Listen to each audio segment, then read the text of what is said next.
Hey everybody, it's Mrs. Sherwood again, here for another lesson. This one is about dealing with tricky parts. So what you're going to need to have with you is a pencil, your reading notebook, excuse me. You're going to hear Maddie in the background, and I apologize about that. But that's just how we're going to have to operate, right? So you're going to chew the apple in small bites. Chew. Yeah. Slow down. Yum. Good girl. Okay. Anyways, you are going to need your reading notebook and your writing utensil. And please go ahead and take notes. So we're going to talk about dealing with tricky parts when we are working in this kind of a field, okay? So here is what we're going to work on. All right. Dealing with the tricky parts. As our nonfiction texts get more complicated, the author may use vocabulary, mention concepts, and assume you have background information that is tricky. And with nonfiction information, that can be a problem. So your teaching point.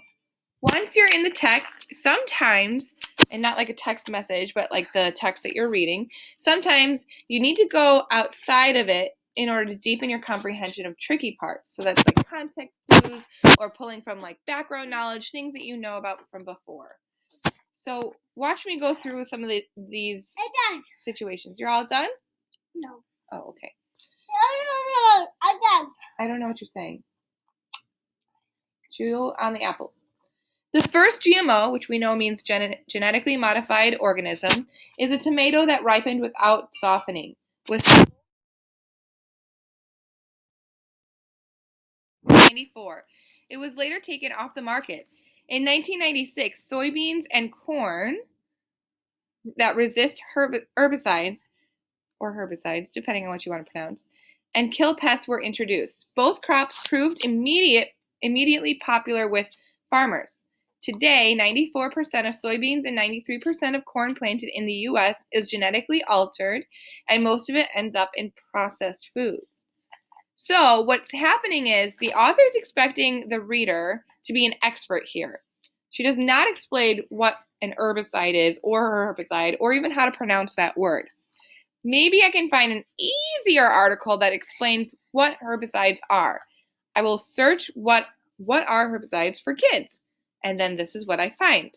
So I went ahead and linked that article right here. Miss Moser helped me out with this. And you know what? Because I am curious, I want to make sure I'm pronouncing this the right way. So I'm going to go ahead and look up how to pronounce it. So let's see here. Let's see what the computer tells us. Ooh, herbicides. My first initial reaction was correct. So let's go ahead and just hit play. Good job, Maddie. Herbicide. Herbicide. Say that again. Herbicide. Herbicide. Maddie, say herbicide. Oh, good job.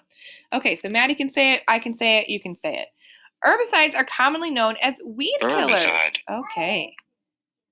And are chemical substances used to control unwanted plants. The article I found says that herbicides are things that we use to kill unwanted plants. Okay. Now I can reread the confusing parts using the new information I found. So I'm going to go ahead and reread.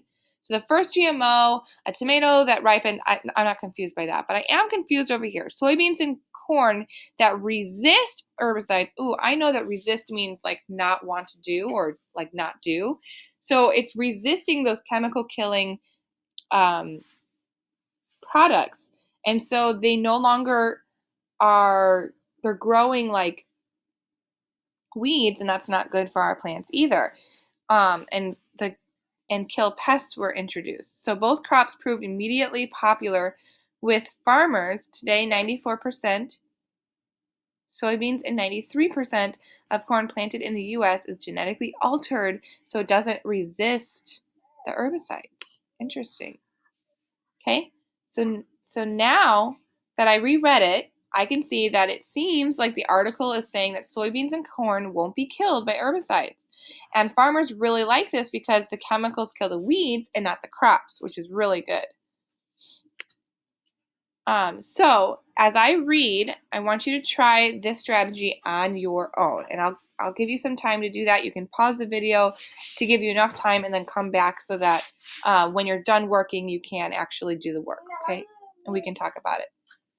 If you feel like you know all of this information, what is something that a newbie might find confusing? And what you can do for that question is maybe respond to this post in the Google comments, and we can kind of help each other out. So Carrier argues that bug-killing crops are beneficial because they reduce the use of insecticides, which harm people and the environment between 1996 and 2011. Bug-killing corn reduced insecticide use in corn production by 45% worldwide. Developing crops that can survive dry climates, others say, could help us grow food as climate change makes the planet more prone to droughts. Such crops could make a difference for drought-stricken states like California. Yeah, you have an apple. Is there anything you need to do outside research, or do you understand everything more clearly, or do you understand everything that they're saying? So something that kind of sticks out to me is the word insecticide. So maybe you want to go ahead and research what insecticides means, and then comment below on what you find. So you can go ahead and pause the video now and do that outside research. Make sure you comment in Google Classroom on what you find. Thanks.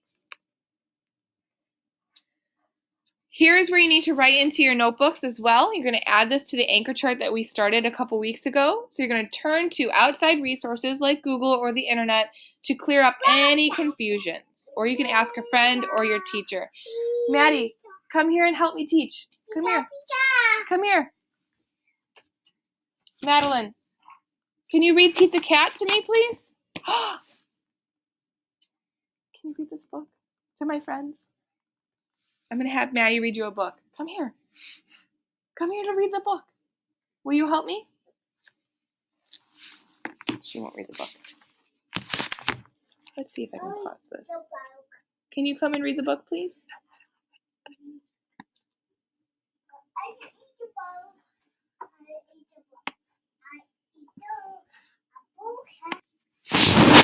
Okay, so overall, today's reading work, you're going to remember when you're reading about your topics about atomic bombs or genetically modified organisms or the Titanic, that when you're confused on something, you're going to go ahead and use your strategy of looking outside of the text for additional help.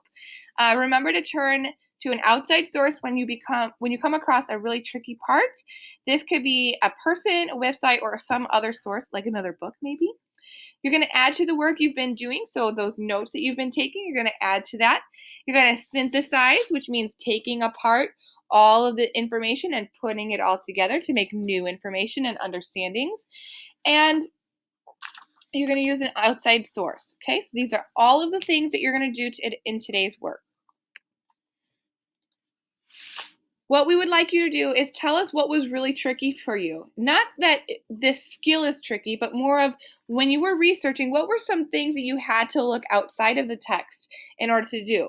Make sure you take a picture of your notebook, and we're going to post it as an assignment in Google Classroom.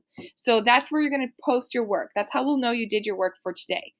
Okay, so it'll pop up as a new assignment, and you're going to just post a picture of the work you did in your notebook. Or if you wanted to work in your Google Docs, you can attach it as a Google Doc too. But you're specifically finding parts where you're like, I need to look that up. So show us your process of doing that. In addition to that, for your writing, please spend about 15 minutes writing about what you learned about your topic. So 15 minutes. So you can set a timer if you want to do that. But 15 minutes, that's all I'm asking you to do. Okay? And finally, spend 30 minutes doing independent reading today. That does not have to be related to your nonfiction reading. That could be anything. You're going to move it. Okay. Can you say bye to our friends? Can you say bye? Bye. Come here. Say bye. Say have fun. Have fun. Say happy reading. Happy reading. Can you look up here? Say happy reading. Happy reading. Say happy writing. I'm reading. Happy writing. Happy writing. Good. Okay. Can you blow kisses? Oh, so nice. Okay. All right. Thanks, everybody. Thanks for being flexible. Say bye. Bye. Say bye.